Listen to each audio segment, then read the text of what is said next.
μένα. Στην αρχική πεντάδα φωνάζανε εμένα. Σαν το Χατζιβέτα να οργανώνω το παιχνίδι και να τρέχω πίσω για μήνα σαν το Διαμαντίδη. Αν αστοχήσει κάποιος με lockout είναι το όπλο. Μαζεύω τα rebound σαν τον Παπαδόπουλο. Στο πάσιμο σπιτάω πάσα στη γωνία. Γιατί ο Χαραλαμπίδης σουτάρει με φτωχία. Εμείς ποτέ δεν κάνουμε, ο coach επιμένει. Για χάσουμε το match είμαστε κερδισμένοι. Γιατί υπάρχουμε προσωπικότητες και χαρακτήρες. Μέσα από το μπάσκετ το μήνυμα το πήρες. Όχι στα ναρκωτικά, όχι στη βία. Ναι στον αθλητισμό και στην παιδεία. Όλα αυτά ήταν όνειρο, μα τι να λέει. Κάνουμε τα όνειρα σου αλήθινα στο GBA. Το τσάμπολ έγινε, την μπάλα ποιος θα πάρει. Ποιος είναι έτοιμος για νίκη να σουτάρει. Κάνε ό,τι κάνουνε οι κορυφαίοι. Τα μυστικά του μπάσκετ σπάμε. Το τσάμπολ έγινε, την μπάλα ποιος θα πάρει. Ποιος είναι έτοιμος για νίκη να σουτάρει. Κάνε ό,τι κάνουνε οι κορυφαίοι. Τα μυστικά του μπάσκετ σπάμε. Το τσάμπολ έγινε, την μπάλα ποιος θα πάρει. Ποιος είναι έτοιμος για νίκη να σουτάρει. Κάνε ό,τι κάνουνε οι κορυφαίοι. Τα μυστικά του μπάσκετ σπάμε.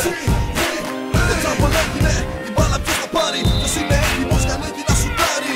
Κάνε ό,τι κάνουνε οι κορυφαίοι. Τα μυστικά του μπάσκετ σπάμε.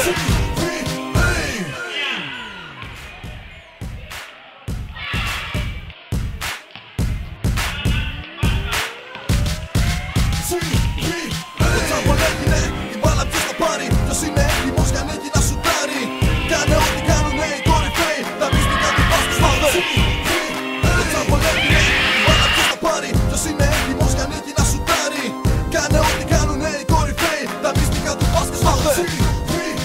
Ονειρεύτηκα ότι έπαιζα Α1. Στην αρχική πεντάδα φωνάζανε εμένα. Σαν το Χατζιβέτα να οργανώνω το παιχνίδι και να τρέχω πίσω για μήνα σαν το Διαμαντίδη. Αν αστοχήσει κάποιος με lockout είναι το όπλο. Μαζεύω τα rebound σαν τον Παπαδόπουλο.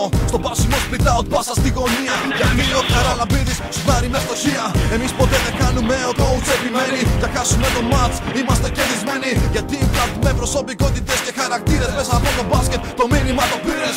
Όχι στα ναρκωτικά, όχι στη βία. Ναι στον αθλητισμό και στην παιδεία. Όλα αυτά ήταν όνειρο, μα τι να λέει.